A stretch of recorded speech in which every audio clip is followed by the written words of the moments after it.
Bonjour à toutes et à tous et bienvenue dans ce 4e épisode de ma série de vidéos en réponse au chef d'état-major des armées Fabien Mandon concernant son discours à propos de la potentialité d'une guerre contre la Russie à l'horizon 2030.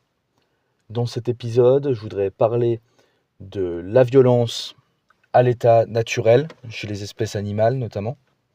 Ensuite, je voudrais parler de l'évolution de la violence au sein des sociétés humaines. On parle bien là de la violence collective, de la violence organisée. Et enfin, je voudrais parler des cas où, à mon sens, la violence est légitime, où elle se justifie. Dans un premier temps, on va se pencher rapidement sur la violence chez les animaux, parce que la violence existe chez les animaux, on n'est pas dans le monde des bisounours, c'est pas une invention humaine, la violence. Les animaux aussi, eux aussi peuvent être violents, pour plusieurs raisons. D'abord, la plus simple, c'est pour se nourrir. Les animaux chassent, ils tuent, notamment les prédateurs, les carnivores. Ils tuent pour se nourrir, pour survivre, tout simplement, parce que s'ils n'ont pas de protéines, ils meurent. Les animaux se battent aussi, parfois, entre membres de la même espèce pour un territoire, parce que conserver un territoire donné, ça peut être un moyen de s'assurer l'accès aux ressources, l'accès aux sites de nidification, l'accès aux partenaires sexuels aussi. Donc on défend un territoire et c'est là encore pour des raisons de survie immédiate.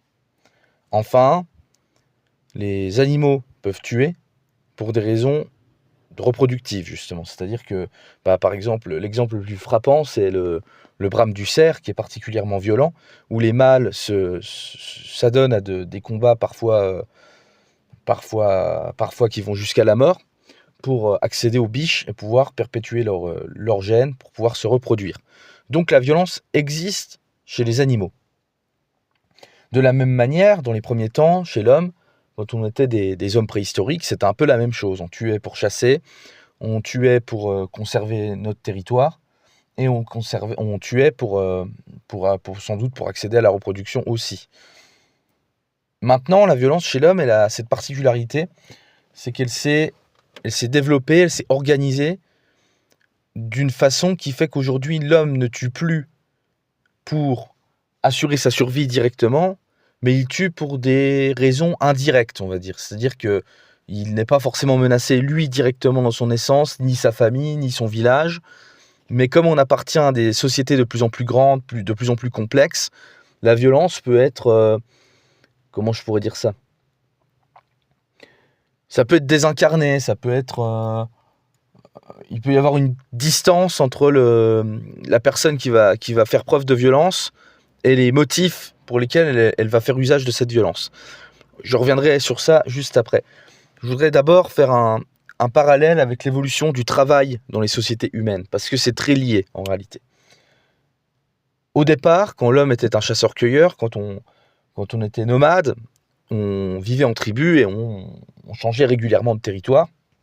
Et à ce moment-là, le travail, c'était rien du tout de structuré, il n'y avait pas de patron, il n'y avait pas d'entreprise, il n'y avait rien de tout ça.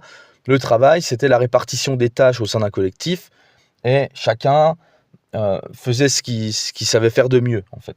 Donc celui qui était un bon chasseur, il allait à la chasse, celui qui était un bon pêcheur, il allait à la pêche, il y avait des gens qui allaient cueillir des fruits ou des champignons, des plantes, etc.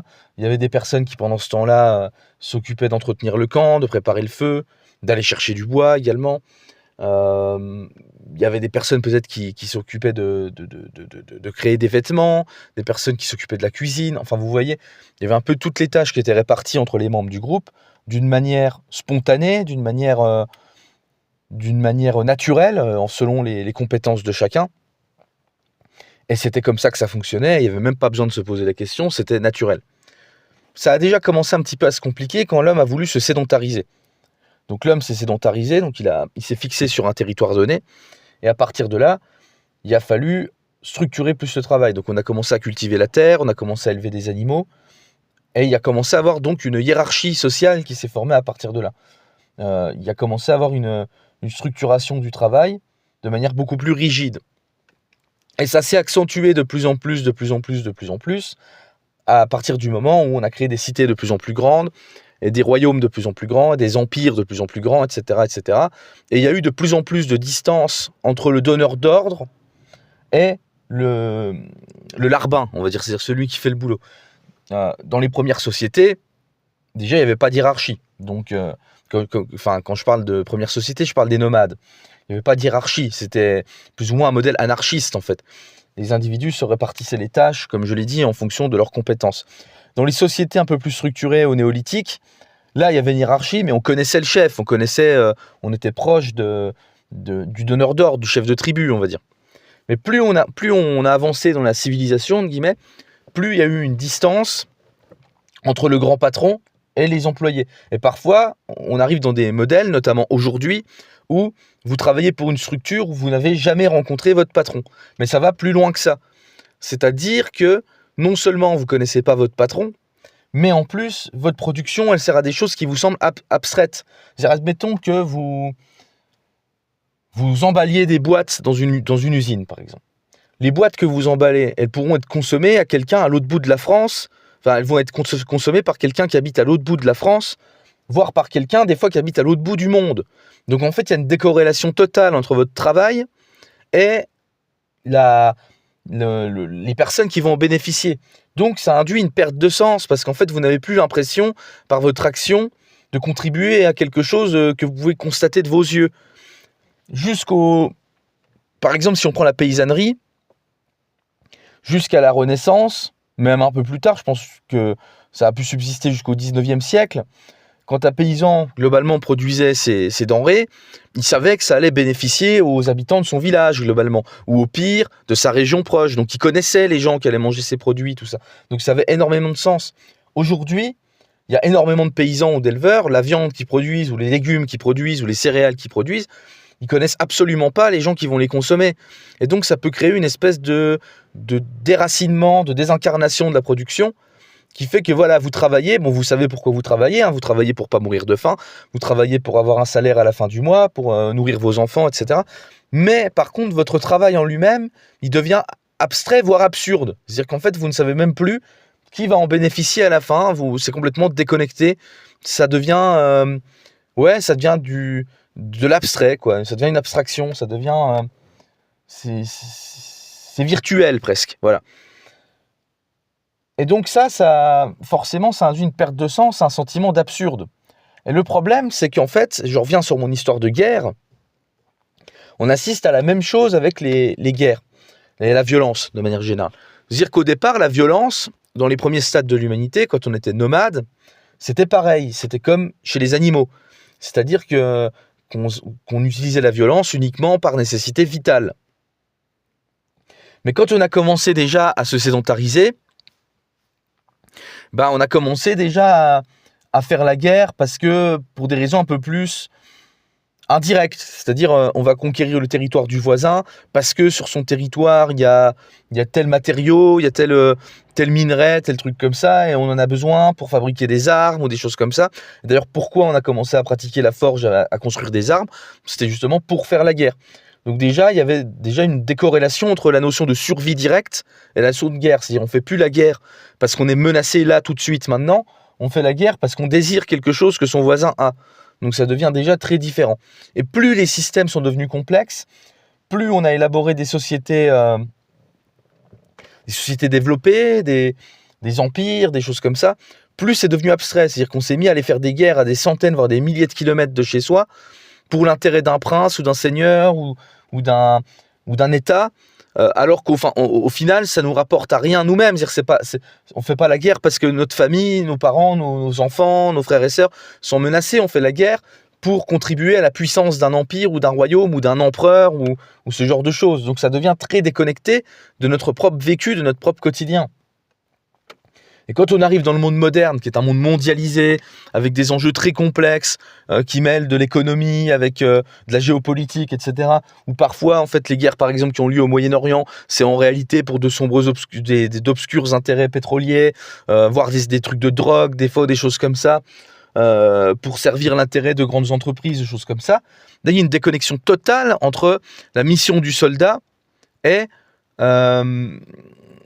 entre le vécu du soldat, son quotidien, ce qu'il va donner, c'est-à-dire sa propre vie pour faire la guerre, et les raisons pour lesquelles il fait cette guerre. C'est-à-dire que le soldat, aujourd'hui, il fait plus la guerre pour se défendre lui-même, pour défendre son village, pour défendre ses enfants, pour défendre sa famille, sa femme, ses parents, etc. Il fait la guerre pour quelque chose de, comme pour le travail, pour quelque chose de très lointain, de très abstrait, pour un président qu'il n'a jamais rencontré lui-même, pour une patrie qui, comme on l'a vu dans l'épisode 1 sur l'État-nation, a des contours qui sont mal définis, qui sont abstraits, pour un système politique auquel il n'adhère pas forcément, est dans des contrées lointaines qui ne sont même pas son territoire à lui. Donc en fait, on a une déconnexion totale. Comme pour le travail, ça devient absurde et abstrait. On a une déconnexion totale entre le sacrifice ultime auquel consent le soldat et la raison pour laquelle il est sacrifié. Et ça, ce sentiment d'absurde-là, c'est précisément la raison pour laquelle je ne peux pas cautionner ces histoires de guerre contre la Russie, etc. On ne veut pas mourir pour des raisons abstraites. Moi, je veux mourir si j'ai l'impression...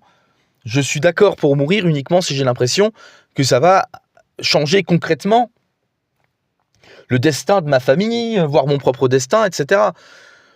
Je veux pas me battre pour quelque chose qui me semble immatériel.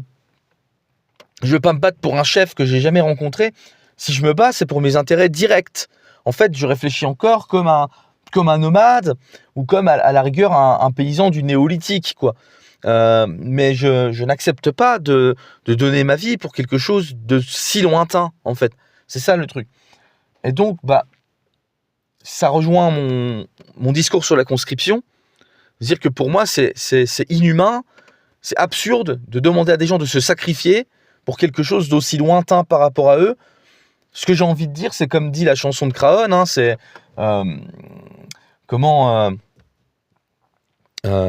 ce sera votre tour, messieurs les gros, de monter sur le plateau, car si vous voulez la guerre, payez-la de votre peau. Voilà, c'est exactement ça. Si c'est vos intérêts à vous, prenez les armes et défendez-les vous-même. Vous n'avez pas à demander à des gens de défendre vos intérêts à votre place. C'est ça, en fait, le truc. Ça, c'est le fonctionnement d'une mafia, de faire ça. De faire du chantage pour forcer des gens à vous défendre. Enfin, voilà. Donc aujourd'hui, dans un monde comme ça, quels sont les contextes dans lesquels la violence, et la violence collective notamment, peut encore s'exercer de manière légitime? Déjà, il y a l'autodéfense populaire. C'est-à-dire quand vous êtes menacé, quand par exemple c'est le chaos dans votre ville, si les forces de l'ordre et l'État n'arrivent plus à faire respecter l'ordre, vous êtes obligé de vous organiser en groupe d'autodéfense, certains appelleraient ça des milices, pour protéger votre famille, pour protéger vos proches, pour protéger votre voisinage, pour protéger votre foyer, enfin peu importe. Mais là, ça devient légitime parce que votre propre vie, vos propres enjeux sont directement menacés. Donc là, ça se défend. Ensuite, l'autre contexte dans lequel c'est légitime, c'est la révolte. C'est-à-dire quand vous avez un État qui outrepasse ses droits et qui opprime sa population, qui la tyrannise, comme par exemple ce serait le cas si demain il y avait un ordre de mobilisation générale, là ça devient légitime pour le peuple de s'assembler et de faire preuve de violence pour se défendre contre un État tyrannique. Là ça devient totalement légitime. D'ailleurs c'est prévu par, je crois, la Déclaration internationale des droits de l'homme, à moins qu'ils aient changé le texte, mais en tout cas ça l'a été fut un temps, qui dit que quand le gouvernement viole les droits du peuple, l'insurrection est pour le peuple le plus sacré des droits et le plus important des devoirs, si je ne dis pas de bêtises. Donc à vérifier ce que je viens de dire là, mais il me semble que normalement, c'est dans la Déclaration universelle des droits de l'homme et du citoyen. Donc c'est ça, c'est-à-dire que quand vous avez un État qui vous opprime, là ça devient légitime de faire preuve d'autodéfense. Par contre, pour moi, de nos jours, il n'y a plus aucune légitimité dans le fait de s'engager pour une armée régulière d'un État européen moderne. Ces États sont illégitimes de toute façon. Et puis en plus, comme je viens de le développer, vous irez mourir pour des intérêts abstraits, pour quelque chose qui ne vous concerne même pas directement, qui n'a aucun impact sur votre existence ni sur celle de vos proches. Et donc c'est juste absurde, c'est délirant d'accepter de mourir pour ça. Voilà. Donc j'ai dit ce que j'avais à dire sur ce sujet. Dans la prochaine vidéo de cette série, je vais rentrer dans le détail, je vais faire un zoom sur la question du conflit russo-ukrainien en particulier, parce que c'est important aussi de parler du sujet en lui-même, parce que c'est de ça qu'on parle, et c'est important de revenir sur ce conflit aussi pour répondre correctement à notre chef d'état-major des armées. Voilà, donc encore une fois, je vous remercie d'avoir écouté cette vidéo jusqu'au bout. Je vous invite à la commenter, à déposer un j'aime, un commentaire, évidemment, je l'ai déjà dit, à partager cette vidéo massivement et à vous abonner si ce n'est pas déjà fait. Voilà, je vous remercie et je vous dis à très bientôt pour la prochaine vidéo. Salut à toutes et à tous.